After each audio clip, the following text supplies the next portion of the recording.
రామగుండం నియోజకవర్గం పాలకుర్తి మండలంలో పోలీసులు అత్యుత్సాహం చూపించింది. ప్రజలను భయభ్రాంతులకు గురిచేస్తున్నారని బీఆర్ఎస్ నాయకులు కౌశిక హరి ఆరోపించారు.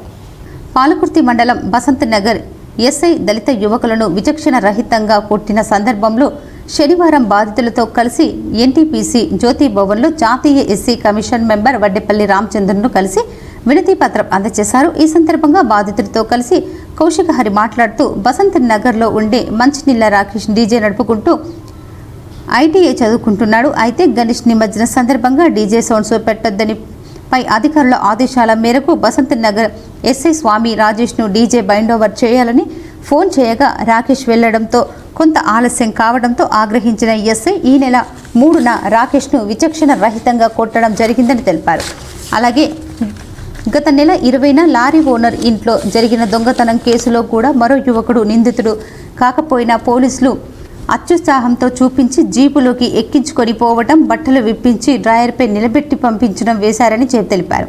పరువుగా బ్రతికే వ్యక్తి ఇలా చిత్రహింసలు పెట్టడంపై జాతీయ ఎస్సీ కమిషన్ మెంబర్ వడ్డెపల్లి రామచంద్రన్ను కలిసి వినతి పత్రం ఇవ్వడం జరిగిందని హరి బాధితులు తెలిపారు. పాలకుర్తి మండలంలో ఉన్నటువంటి బసంత్ నగర్ పోలీస్ స్టేషన్లో ఎస్ఐ స్వామి గారు ఆ రోజు ఏదైతే వినాయక నిమజ్జనం కోసం డీజిల్ పెట్టద్దని చెప్పేసి బైండ్ ఓవర్ చేయాలనే పై అధికారుల ఆదేశాల మేరకు వాళ్ళు మా రాకేష్ మంచినీళ్ళ రాకేష్ బసంత్ నగర్లో ఉండి డీజే నడుపుకుంటూ ఉంటాడు. అదేవిధంగా ఐటీఐ కూడా చేసుకుంటూ ఉంటాడు. అయితే ఆ 3వ తారీఖు కానిస్టేబుల్ ఒక 2 కానిస్టేబుల్ పదే ఫోన్ చేసి నువ్వు అర్జెంట్ రా అంటే ఆయన కాలేజీ నుంచి ఐటీఐ నుంచి పోలీస్ స్టేషన్కి పోయే వరకు లేట్ అయితే ఆ లేట్ అయినవన్న సందర్భంలో ఇంకొక 2-3 కూడా అదేవిధంగా రూమ్లో లోపలికి పిలిచి ఎస్ఐ గారు లాక్ చేసేసి వాళ్ళను ప్రెషర్ల కాడ ఒక బెల్ట్ ఉంటుంది వీళ్ళు పోలీసుల దగ్గర పెట్టుకుని దానికి ఒక కట్టగట్టి వీరిని కొట్టడం, విచక్షణ రహితంగా బూతులు లంజోడు కానీ మాట్లాడడం అనేది జరిగింది. దానికి వాళ్ళందరూ కూడా చాలా బాధపడితే వారిని ఓదార్చి ఏం కాదని చెప్పేసి మేము మొన్న సిపి గారి దగ్గరికి వెళ్ళి రామగుండం సిపి గారి దగ్గరికి వెళ్ళి రిప్రజెంటేషన్ ఇవ్వడం జరిగింది. వారు ఆ రోజు బయటికి వెళ్ళి ఉండే అడ్మిన్ సిపి గారు ఇన్ఛార్జ్ గారు తీసుకొని పెద్దపల్లి ఏసీపీ గారికి రాయడం జరిగింది. తప్పకుండా మేము దాని మీద ఎంక్వైరీ చేసి చర్యలు తీసుకుంటామని చెప్పి వారు హామీ ఇవ్వడం జరిగింది. దాని తర్వాత ఈరోజు మేము ఇక్కడ మన జాతీయ ఎస్సీ కమిషన్ మెంబర్ గారికి వచ్చి ఇదే సంఘటనలో వినతి పత్రం ఇచ్చినాం. దానికంటే ముందు పోయిన నెలలో సంతపురి వెంకటేష్ లారీ ఓనరు తక్కలపల్లిలో ఉంటాడు. తక్కలపల్లిలో ఆ రోజు 20వ తారీఖు 21 తారీఖు పోయిన నెల ఒక దొంగతనం జరిగింది, బంగారం పోయింది.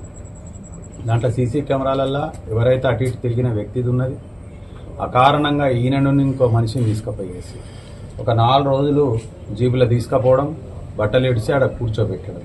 ఆయన కాదు అని తెలిసినా కానీ కూడా కావాలని ఆ లోకల్లో ఉన్న కొంతమంది ప్రొవొకేషన్ తోటి ఆ ఎస్ఐ స్వామి గారు ఆయనను ఆ మనోవేదనకు గురి చేయడం కాక బూతులు తిట్టుకుంటా బట్టలు ఇప్పేసి 2-3 రోజులు జీబుల వాళ్ళ ఇంటికి పోవడం, పట్టుకురావడం, కూర్చోబెట్టడం, పంపించడం ఈ విధంగా చేసింది. ఇవాళ టెక్నాలజీ వచ్చింది, నీకు సీసీ కెమెరాలో కనబడతా ఉంది. ఎవరు ఆయన ఫోన్ ఉంటుంది, ఆయన ఎక్కడ పోయిండు, ఆయన లారీ సొంత లారీ ఉంటుంది, ఆ లారీ పట్టుకొని చంద్రాపూర్లో ఉన్నాడు. నువ్వు అక్కడ అది కూడా సీసీ కెమెరా అక్కడ ఉన్నటువంటి ఫొటోస్ కూడా ఆయన తేవడం జరిగింది. దాన్ని కూడా గమనించకుండా ఈయన ఫోన్ ట్రాక్ చేసినా ఎక్కడ ఉంటాడో తెలుస్తుంది. ఇట్లాంటి టెక్నాలజీ ఉండంగా కూడా ఆయనను మొన్ననే పెళ్ళై కొడుకు పుట్టిండు, ఒక గౌరవంగా బతికే అటువంటి వ్యక్తిని ఆ విధంగా అవమానం చేసిండు. కాబట్టి ఇట్లాంటి అనేక కేసులు ఎస్ఐ స్వామి గారి మీద ఉన్నాయి. దయచేసి ఉన్నతాధికారులందరూ కూడా ఆయనను చర్యలు తీసుకోవాలని. కాలేజ్ ఎన్టీఆర్ కాలేజ్ నుంచి కాలేజ్ పోయినా కానిస్టేబుల్ 2 ఫోన్ చేసారు రమ్మని. ఎందుకు సార్ ఫోన్ చేస్తారంటే డీజే గురించి మీటింగ్ పెడతాను రమ్మన్నారు. పోయినాక పోలీస్ స్టేషన్కి ఒక 5 నిమిషాలు లేట్గా పోయినందుకు స్టేషన్కి పోయినందుకు సార్ ఎస్ఐ సార్ని కలవన్నారు, కానిస్టేబుల్ కలవన్నారు ఎస్ఐని. బసంత్ నగర్ సార్ని నా మీద కొట్టిర్రు.